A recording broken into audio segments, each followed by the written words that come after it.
That How light is this? is gonna be obnoxious, isn't it? Does this work? What's that? I say, how is this? Does this work?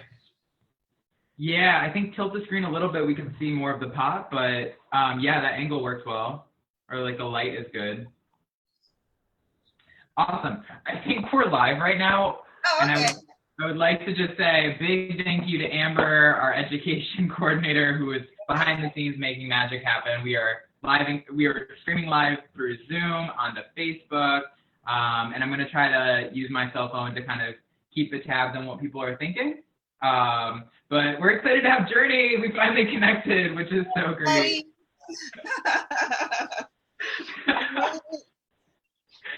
Journei, do you want to do a little intro of who you are while I figure things out?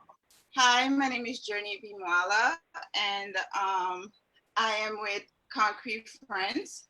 So I'm also an Afro-roots herbalist. I'm a forager. You guys already know about that. And I'm also an educator. I teach different classes on foraging, plant identification, a lot of things nature related, and anything that deals with nutrition. So this is really cool what we're about to do. So I hope you guys enjoy it.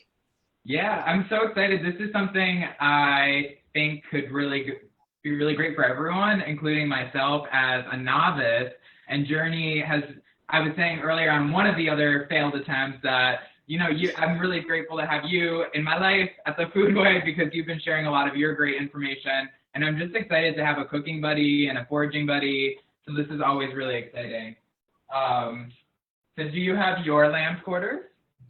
Actually, I do, but unlike you, because you have a whole lot, I wasn't able to make it to Concrete Plant Park, but I grow some Lambsquarter here at home. So I just cut some from our pots.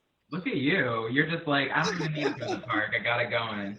That's the good thing about Lambsquarters. Like even if when you find it out in nature, especially if you find it at concrete, if you just want to grow it, if you take it from the roots, you can repot it at home and then have it growing. It is not hard to grow at all. It's not like most plants where it needs a whole lot. So it's an easy grow. So true. And the stuff that I found today, I found actually in both of our mint patches. So the stuff I grabbed, the reason I have so much, which is definitely like, I learned a lot about maybe not taking so much, but I will use everything I've harvested. But I found both of, all of my Lambsquarters today and both of the mint patches. So I went to the mountain mint. It's kind of funny because the other patches with the anise has up. One patches with the anise, so it's like it's staying with where the mints are. Exactly.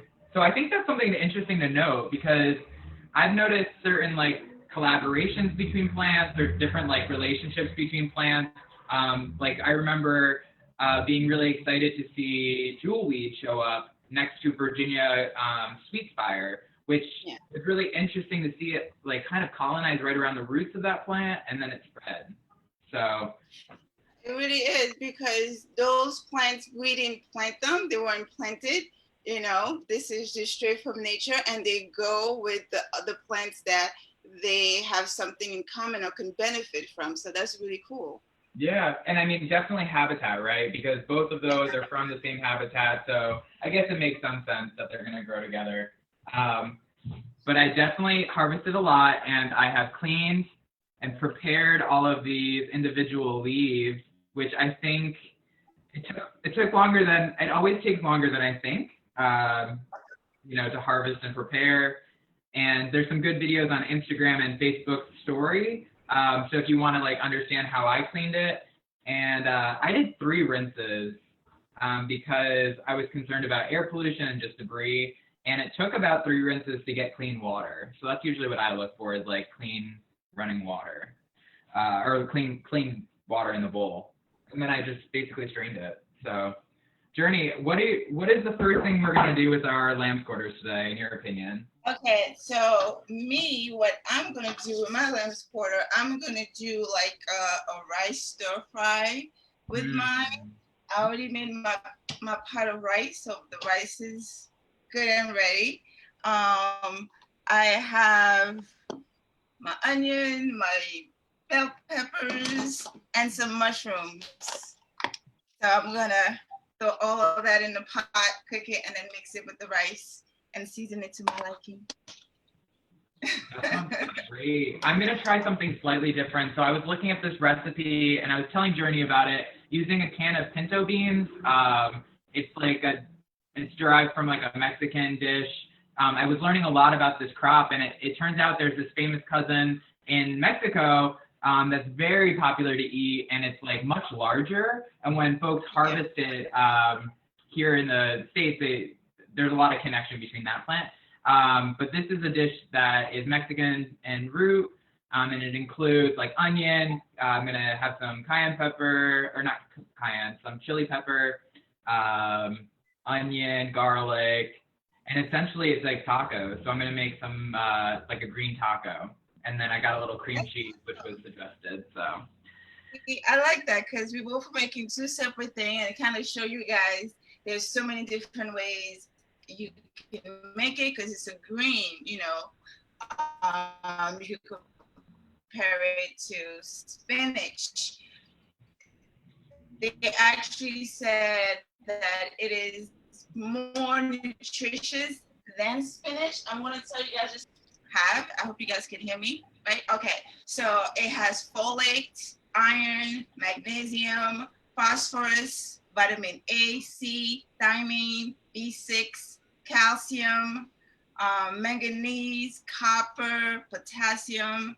So it is loaded, and it has also a lot of protein. So lamb's quarter is definitely a win when it comes to nutrition. that's really important to know, and especially when you can harvest something so fresh, it holds on to the nutrients much better than if we're going to harvest spinach or we're going to buy spinach from the grocery store, which travels long distance. During that whole time, it's deteriorating in nutritional value. So to harvest something fresh and bring it home, we're getting fresher and healthier things. So I'm glad to hear it's filled with so many nutrients. And what will be great, I wanna challenge you guys just around the area that you guys live in. Just look around. You're gonna see some lamb's quarter, guarantee. That's how it's like it's everywhere. It's literally everywhere. I live in the building and I go downstairs and there's like a little patch and there's lamb's quarter right there. It's all over the place. Not hard to find, but once you start noticing the ones around your area, it becomes easier to pick out. You'll start to see a lamb. It's like, oh, there's lamb's quarter right here. That's so true. Just be mindful of the site and its history, just because we do want to be harvesting from clean soils, and we can guarantee that the foodway is a clean place to harvest. So if you are nervous about that kind of stuff, we do encourage you to check out the foodway first for your first foraging experience, because it is definitely a safe experience. So yeah, Journey, I'm gonna start off, the recipe has me throwing my lamb's quarters or pigweed, which is another name for it, in a pan of some sort, and just basically steaming it. So my first step in my recipe is just to steam it. So I'm gonna steam my spinach, or basically my spinach, and that's like kind of a foolproof way of cooking it, right, Journey? Like you could easily just steam it and eat it that way. Yep. See, I'm gonna put some coconut oil in my pot.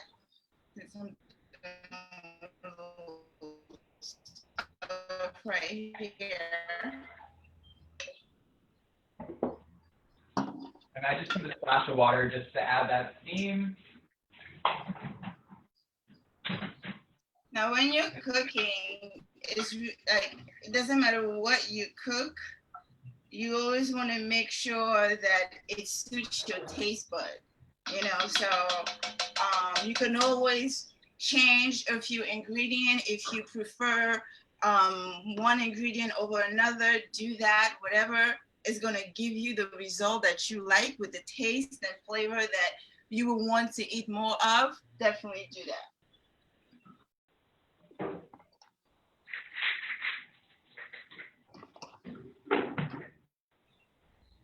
So this is actually my first time cooking Lambsquarters.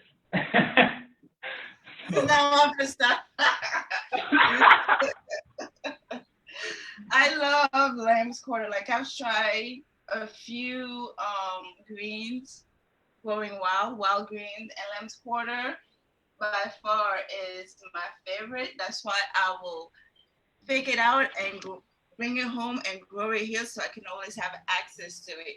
You can eat it raw just like you can eat it cooked. Like I know earlier you was Nathan, you mentioned about the stem. Yep. Right. Another thing you can do with the stem, besides just composting them, you can also use them when you're making stock, when you're making vegetable stocks. You could throw them in there. That's a really good point. I always forget to make stock, but I really should be taking advantage since I'm home so much these days. It's like this is great time to be creating stock, just like having. Yeah. So stems, like green stems, you can really save them for that, so you can have time and just extract everything. So. Journey, could I just so what I do with my like leftover stuff, so I have a compost bag in the freezer. Could I just like separate everything, like all my onion scraps for the stock and just put it in a bag and freeze it until I'm ready? Yes, you can definitely do that. That's the best way to do it. If you're going to reuse them, you just put them in a freezer bag and put it in your freezer until you're ready. Okay. What does it taste like? Okay, so it doesn't have a distinctive taste to me. So it's pretty, I don't know, it's bland. Mm-hmm. Yeah, we were testing it raw. Even tasting it raw, there is no. Go ahead, Nathan. Taste one raw, because I'm tasting it raw, and there's no. It tastes like a more bland or maybe more grassy spinach. And I will say it's got kind of like almost like a. Well, actually, no, I'm not going to say anymore. I was going to say about the texture, there's this white powder, which I said in a video, it's hydrophobic, so it repels water. And I noticed this white powder, and it's funny because I was prepping for this and I was watching a bunch of videos, and there's this woman from Appalachia who eats this, and she like loves it. And she was talking about how it feels slippery. And I actually do agree that sometimes it feels slippery, and I think that's the white part. But on mine, the powder is very obvious, and so I actually felt the texture a little bit, but it's not bad. Ooh, I definitely overdid my spinach. So you can, it's not bitter. It's definitely not bitter. Okay.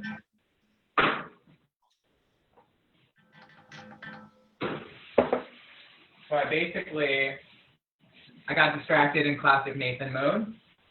But that is what my lamb quarter looks like. So it's basically just wilted, nice and green. It's like a dark emerald, very similar to what you would recognize spinach or even mustard greens. When I do this with mustard greens, this is kind of what it looks like. So I'm going to take it out for my dish, and the next part for me is to throw onions and start that base, and then I'm going to throw it back in after I've chopped the greens. All right, well, I'm browning my onion for now.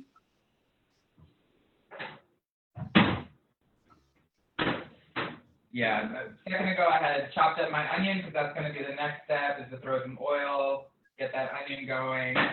It was amazing. So this small little like cereal bowl, that was 3 big handfuls of lamb's quarter. So I'm not going to have any issues. So that's the thing, once you start, sometimes it looks like you have a lot until you start cooking it, and then it decreases, it shrinks.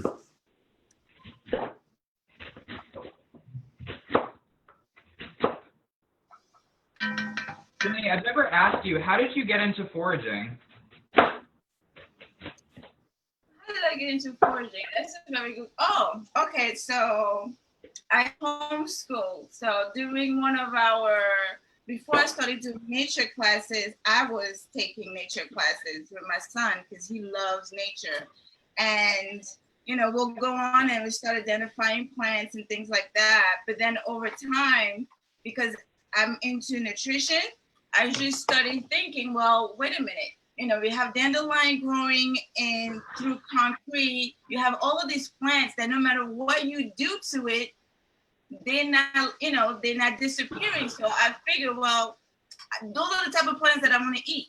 That's what got into my head. Like, I want to eat plants that are so strong that they are literally busting through concrete, cement, and very resistant, very resilient. And I wanted to kind of take that on into my body. So that's how it started. And then identifying one plant, eating it, trying it, and led me to others. And I just kept going because I wanted to have a balance of nature's nutrient as it is, and then the ones that we cultivate and make for ourselves. So I want a little bit of both worlds. That's brilliant. I mean, I think that's what, I'm newer to foraging, right? But I think that's what excites me about foraging and, excites me to do the work that I do is because these plants are so resilient and there must be like some knowledge within all of them that we can learn from. So we better pay attention. And also maybe the concept of being vegan or eating more vegetables and being more resilient by eating vegetables, I think that's super important to remember. So I'm excited to have this opportunity, and I hope others are following. And if you have questions, we're really lucky to have my coworker Amber, who's actually helping behind the scenes and has been delivering us questions while we're chopping and prepping everything for our cooking class. You guys know, I put in the peppers, and then I'm adding on black pepper to the mix. But yeah, that's what got me into it. And also learning that, you see, like in nature, when plants, whether fruits, when they just get the chance to ripen on their own and then fall within their rightful time, there's an extra nutrients that they get towards the end that fruits and vegetables that we buy don't get the chance to harness because they were usually harvested a little before their time so that they can ripen outside. So that was another reason why I wanted to eat from the wild, just kind of have access to all that we should have access to. That's so valid. I was thinking, when you just made me think of the strawberries, where those women were eating strawberries that weren't, in our eyes weren't ripe. But when you try unripe strawberries, they're actually quite sweet because they've naturally formed. And we're so used to the store strawberries, the Driscoll ones, they're just like picked when they're not ripe. So we don't think that underripe strawberries are going to taste good. But in reality, as a fruit ripens, it does start taking on more sugar, so it is sweeter. But yeah. Now I added turmeric. That's why we get the beautiful little golden thing going on. That's why I put in the black pepper, because black pepper, when you're cooking, doing anything with turmeric, you need to add black pepper to it. Black pepper and some fat, That's what activates the turmeric so that your body will be able to actually absorb it. If you don't do that, you will eat turmeric, but you won't have the benefit because your body will not be able to absorb it. So always make sure to add some black pepper to it. I added some Italian seasoning. I like seasoning. I have no idea. They said, do you find this plant all year round? Actually, no, I don't think, no, you don't find it all year round, because in the wintertime, you'll still find it in the fall, but not in the wintertime. I have yet to see it in the winter. Yeah, I mean, winter is a really tough time to find food in the Northeast, but we look to more roots, right, rather than greens. But I imagine maybe down south you could find some Lambsquarters that go throughout the year, or even I was talking about Mexico and how there's you know, a cousin to this plant that's very popular there. So depending on where you're watching this from, perhaps it is, you know, year round. Yeah. But yeah, you won't find it here year round though. So if you live in a warmer climate, I'm pretty sure you would. But in dead of winter. But if you bring it indoor, you can have it all year round. If you bring it indoor. There you go. That's an idea. Because I have it all year round.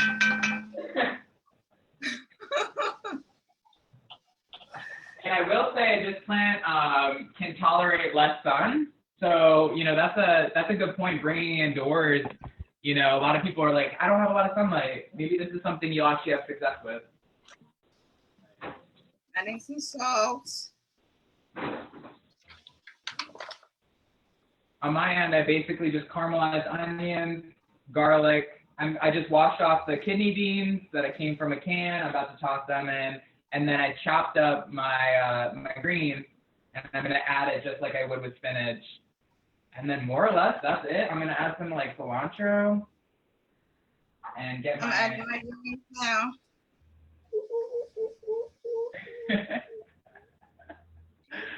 That looks so good, Journei.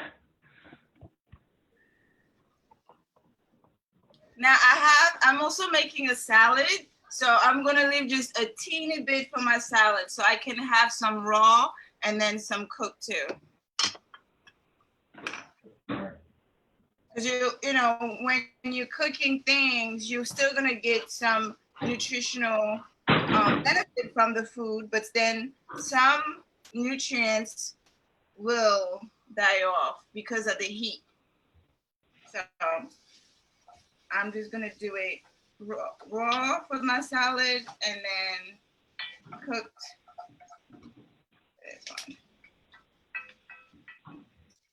You know, I'm making this dish and it makes me think of, I was taught from one of my good friends and mentors back when I was growing a lot of collards for a farmer's market. There was a red bean collard dish, and this is looking very similar to my red bean collard dish. I'm seeing a lot of similarities. The plant be foraged at any size. Yes. The plant can be foraged at any size. So, yeah, I can. I'm gonna just to show you, if they are small, like I cut mine because I'm using it now, but if they are small like this, because the leaves of these ones are very small, so you can definitely forage them when they are this small, and you can forage them when they are big as well. And what you can do too, when it goes into seeds, you can collect the seeds and start them from scratch in your own little garden from seed if you want to grow a nice little batch of Lambsquarter. Journei, have you heard about this plant being a relative of quinoa? Yes, it is. The seeds, when it goes into seeds, they are the exact same size. You know how tiny and small the quinoa is? So the for the seeds is the same. Yeah, that's what I had read online, that you can actually make quinoa from the seed. Or you can make like a rice or whatever. You know, I was going to make an attempt. I didn't do it though. I was gonna make an attempt and pick some seeds and then cook it like quinoa, but then it's so small. Like, yeah, no, I don't think so. Too much time consuming. You know, when I was living in Tanzania for a bit, I learned we were growing amaranth because that was really popular. We were also growing sorghum, and the way you harvest the seed heads is you put plastic bags on the top right when they go into seed production, and then you tie it and then when it fully dries out in the bag, you cut the top off and you flip it, and that way the birds don't get it, and you're able to harvest the seeds without any issues. And that, I was like, no. mind blown. That's good to know. Well, me on my end with the greens, I'm finished. I just added a little bit of water to it, but I'm gonna snag I'm my pretty much computer done with that. to So what I'm about. Ooh, looks really put a flick in mine. tasty. Yes, I'm gonna have to try that next time. Yeah, you're supposed to use tortillas supposedly, but I don't think I'm gonna use tortillas. So what I'm gonna do now, I'm gonna add the rice and just mix it all together. I came in prepared, so you don't have to wait for the rice to cook. It's already cooked. Although we would be patient. You know, when you're thinking, like, another thing about wild plants, it's also in times of when you don't know, let's say when we was going through the early stages of the pandemic, when everybody was afraid because we didn't know about the food. Are we going to still have access to food? Are we going to get to a point where food is not going to be available? What do we do? So knowing these little things helps, because then you know I can go get me some Lambsquarter, or you can just grow it at home where you feel like, okay, you know, like the winter's getting ready to come and all the stuff getting ready to start again, and you want to have some food that you have easy access to, easy to grow. Get you a few of those, have them in your pots around. So you kind of have a little bit of sense of security, like, okay, if something happened, at least I have something, you know? Definitely. Not a whole lot, but it's something. Yeah, and the fact that you can take its seed, and someone did ask the question, can you cook it the same way as quinoa? I would trial and error and just kind of play with it until the water absorption season's right. But yeah, I think you could easily, like Journey said, transplant this to your yard, harvest the leaves and eat the leaves and dishes for your greens, and then harvest the seed and you've got a protein for the winter, you know? Like, that's a really clever resiliency. Yeah, like you always want to have like another plan just for yourself, and then it makes you feel empowered, because it's like, okay, that's a if, you know, just in case I know I have a strategy, I have a backup plan, backup plan, you know, outside of the normal thing we'll buy to keep in the house. That's your backup. And there's a lot of plants that you can do that with.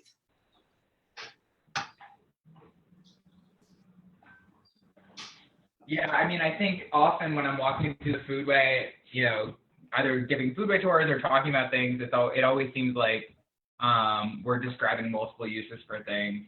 I'm trying to, of course, when put on the spot, people are probably like, what are some other ones? Journey, what are some other ones that we could...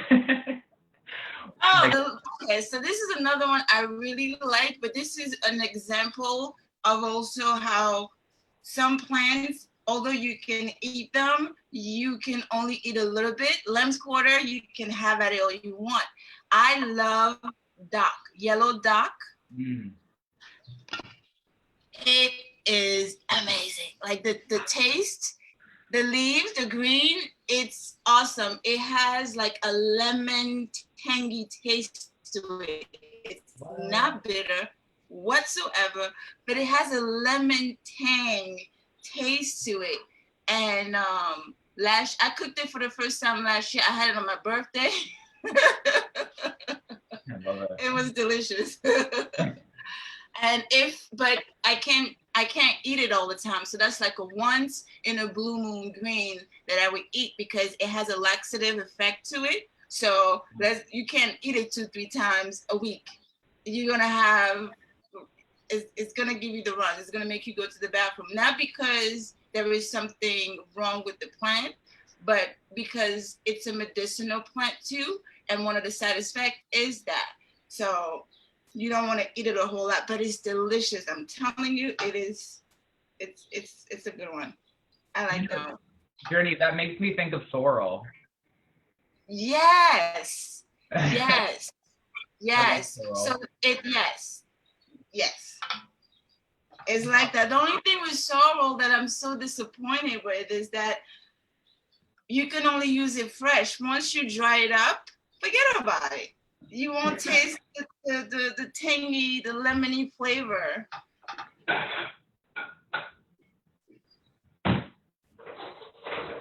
So I'm gonna plate my dish like a real chef. I'm gonna plate it. So my dish over here is done. You can see. Oh, it looks so good. Oh, let me. It reminds me of this like pilaf that my dad used to make, like this rice pilaf. Oh yes. And I was obsessed with that as a kid. It was like sweet and. Like I like to make this type of. I usually make it with all types of grain because it's fast. I can put it. If I make a whole lot more, I could put it aside. And anytime somebody is hungry, the kid is hungry, they can eat it, and I don't feel no way about it because there's some greens, there's vegetables, it's healthy. No worries.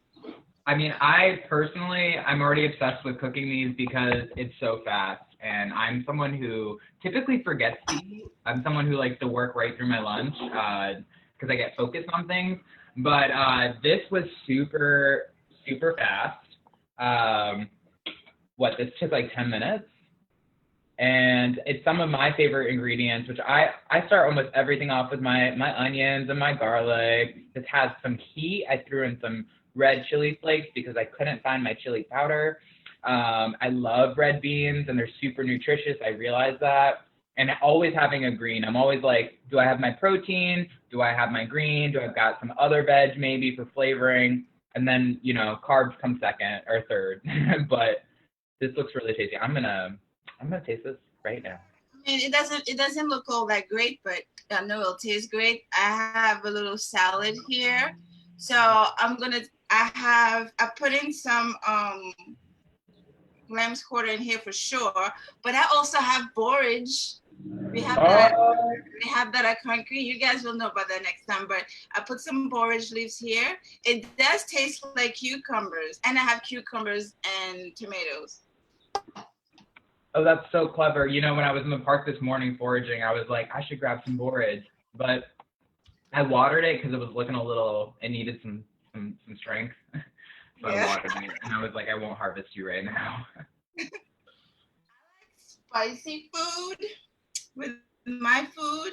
So I have a little spicy thing that I make, has some ginger, the habanero, the Jamaican little pepper thingy. I can't get the name in my head right now. Habanero? Huh? Habanero? Yes. So I have that. Oh my God, some ginger, some onion, and some garlic. And it's really spicy, so I just like to. Oh my gosh, Journei. We needed a cooking tutorial on how to make that. That little like. Delicious. I like the ginger tang to it. So I will say this I'm clearly okay with this. This tastes delicious. Amber's keeping me in the loop because I'm not paying attention, but she's saying that everyone's saying it's really yummy, Journei. We're getting accolades from the visuals. And then people are asking if we can grow these in pots. And yeah, I think Journei was saying, she's growing her Lambsquarters inside of a pot. It may grow smaller, I'm wondering, but it might also do better because we're paying attention to it. The pot grows a lot smaller. Okay. Yeah, because I've been growing in the pot. I mean, I'm in an apartment, so it's not going to be so big, but it's I don't know if you guys can see, but it's a lot smaller, the leaves. So sometimes I'll just pluck some to put in a salad. That makes sense. I think water might also be, I don't know, a factor. Do you find that water is a factor? Like if you water it more, it'll grow more leaves, or? I don't know because I have it outside the windowsill, and when it rains, so it's like if the rains is what watering most of the time. And I water every once in a while because I like plants that fit my personality. I'm not always gonna be able to get to you, so I need you to make it on your own. That's why I picked the resilient one. The one that has the mindset of no matter what, I'm gonna make it. I completely forgot I made some sun tea. So for folks who weren't following on social media stories, this morning I had harvested some mints as well, and I threw it in a glass of water. And at my apartment, I've got a fire escape right here in the kitchen, so I just put it on the windowsill to allow the sunlight to penetrate through the glass and brew quick tea. So I'm gonna go grab that and see what that tastes like. I'm gonna do the same thing. You're doing the same?